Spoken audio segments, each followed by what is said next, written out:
श्री शिवाय नमस्तुभ्यम। नमस्कार दोस्तों, स्वागत है आप सभी का आपके अपने चैनल खुशहाल जिंदगी में। 30 अगस्त को हम सभी मिलकर हरतालिका तीज का पावन त्योहार मनाने वाले हैं। इस दिन व्रत तथा पूजा पाठ के अलावा दान का भी विधान है। कुछ खास वस्तुओं का दान तीज के दिन आपके सौभाग्य को बढ़ा सकता है। तो चलिए जानते हैं कि तीज के दिन वो कौन सी खास चीज़ें हैं जो आपको अवश्य दान में देनी चाहिए। साथ ही आपको आज की वीडियो में ये भी बताएंगे कि तीज में दान किस वक्त करना चाहिए, दान करने का सही समय क्या होता है तथा ये सारी वस्तुएं आपको दान में किसे देना चाहिए। क्योंकि इस व्रत में माता पार्वती की पूजा की जाती है, इसलिए इस व्रत में माता पार्वती को सौभाग्य की चीज़ें या फिर यूँ कहें कि श्रृंगार की सामग्रियां अर्पित की जाती है। इसमें से पहला आता है साड़ी। यदि आप पहली बार व्रत कर रहे हैं तो आप एक कोरी साड़ी का दान अवश्य करें। कोरी साड़ी का मतलब है कि यह साड़ी इस्तेमाल की हुई ना हो, बिल्कुल नई साड़ी आपको रखनी है और इस साड़ी का रंग डार्क ना हो, जैसे कि काला नीला ऐसा ना हो, इस बात का ध्यान रखें। और अगर आप साड़ी नहीं दे सकते हैं तो आप ब्लाउज पीस का भी इस्तेमाल कर सकते हैं।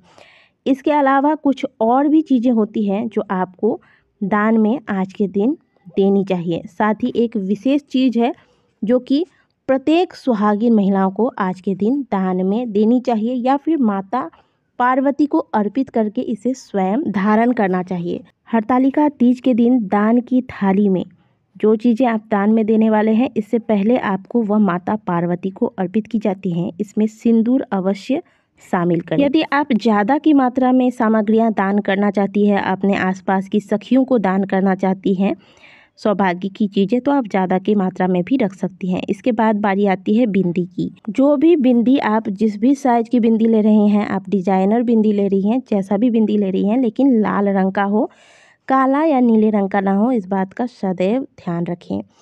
अब इसके बाद बारी आती है महावर यानी कि आलता की। ये सारी चीज़ें जो मैं दिखा रही हूँ, यह सौभाग्य की यानी कि सुहागिन स्त्रियों का इस्तेमाल करने वाला श्रृंगार है और ये सारी चीज़ें माता गौरी को प्रत्येक सुहाग के पूजा में अर्पित की जाती है। जो कुंवारी महिला व्रत कुंवारी स्त्रियाँ भी करती हैं, तो आप इन चीज़ों का ना ही दान करें और ना ही इनका इस्तेमाल करें। और इसके बाद बारी आती है चूड़ी की। तो यहाँ पे मैंने लाह की चूड़ी ली है। हमारे यहाँ लाह की चूड़ियों का इस्तेमाल तीज त्योहारों में विशेषकर किया जाता है, इसे शुद्ध माना जाता है। आप चाहे तो आप कांच की चूड़ियों का भी इस्तेमाल कर सकती हैं, लेकिन ध्यान रखें कि प्लास्टिक की चूड़ियाँ आपको इस थाली में शामिल नहीं करनी है। कई स्थानों पर श्रृंगार सामग्रियों में प्लास्टिक की चूड़ियाँ रखी जाती हैं, ये आपको नहीं करना है। इसके बाद आप नेल पेंट ले लें। जो भी चीज़ें ले रहे हैं ध्यान रखें कि वह लाल, गुलाबी या फिर हल्के रंगों का हो। श्रृंगार की सामग्रियों में आप पाउडर अवश्य रखें। देखिए दोस्तों, आप जो भी सामग्रियां इस थाली में रखती हैं, माता को अर्पित करती हैं, इसके बाद इन्हें आप दान दे देती हैं, तो वो सामग्रियां आप इस थाली में बिल्कुल शामिल ना करें। जो अगले किसी के पास जब आप दान करती हैं तो वो उसका इस्तेमाल ही ना करें, फिर ऐसे दान का आपके कोई मतलब नहीं रह जाता। इसके बाद आप तेल रखें। तेल को सिंदूर के साथ जोड़ा जाता है। हमारे यहाँ तेल और सिंदूर दोनों ही सौभाग्य की निशानियाँ होती है।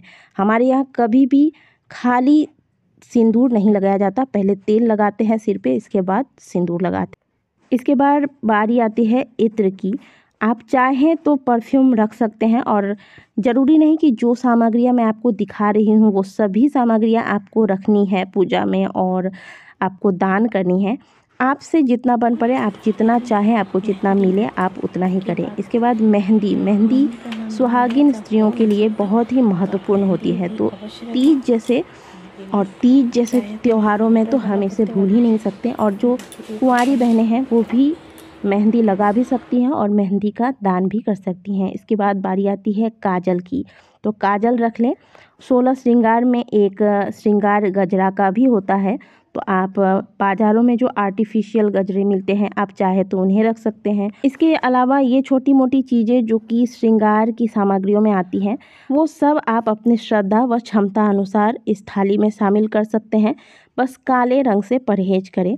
इसके बाद एक कंघी आप अवश्य रखें, छोटी या बड़ी किसी भी साइज की आप रख सकते हैं। श्रृंगार की सभी सामग्रियों में से आईना और कंघी ये दोनों विशेष महत्व रखता है। तो आईना और कंघी दोनों ही अपनी क्षमता अनुसार, अपनी इच्छा अनुसार छोटे या बड़े साइज का थाली में अवश्य शामिल करें। और अब बारी आती है एक बहुत ही महत्वपूर्ण चीज़ की, जिसे आपको इस थाली में अवश्य रखना है अगर आप सुहागिन हैं तो। वह है बिछिया। यह आप चांदी का ले लें, और अगर आप चांदी का नहीं ले सकते हैं तो ऐसे में आप आर्टिफिशियल जो आजकल मिलते हैं बाज़ारों में वो भी ले सकते हैं, इसमें कोई परेशानी नहीं है। लेकिन क्योंकि चांदी को शुद्ध माना जाता है, इसीलिए कहा जाता है कि चांदी की बिछिया माता पार्वती को अर्पित करनी चाहिए। तो पहली कोशिश करें कि आप चांदी की बिछिया शामिल करें पूजा सामग्री में अगर आपको, और यदि आप चांदी की नहीं ले पा रहे हैं तो आप आर्टिफिशियल से काम चला सकते हैं। ठीक है, तो यहाँ पे जो श्रृंगार की सामग्रियाँ आपको माता पार्वती को अर्पित करनी है वो सभी तैयार हो गई हैं। आप अगर इसमें चाहें तो कुछ सामग्रियाँ बढ़ा भी सकती हैं, कुछ सामग्रियाँ कम भी कर सकती हैं, अपनी अपनी क्षमता अनुसार। कहते हैं कि जथा शक्ति तथा भक्ति। ठीक है, इसके बाद बारी आती है फलों की। तो 5 प्रकार का फल रख लें।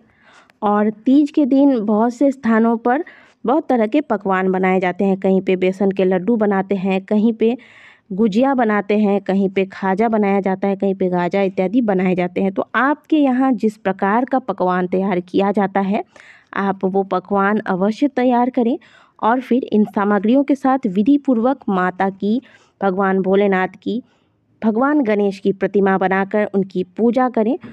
केले के पत्ते से सुंदर सा मंडप तैयार करें। केले के पत्ते पर भगवान गणेश, माता पार्वती तथा भोलेनाथ का शिवलिंग तैयार करें।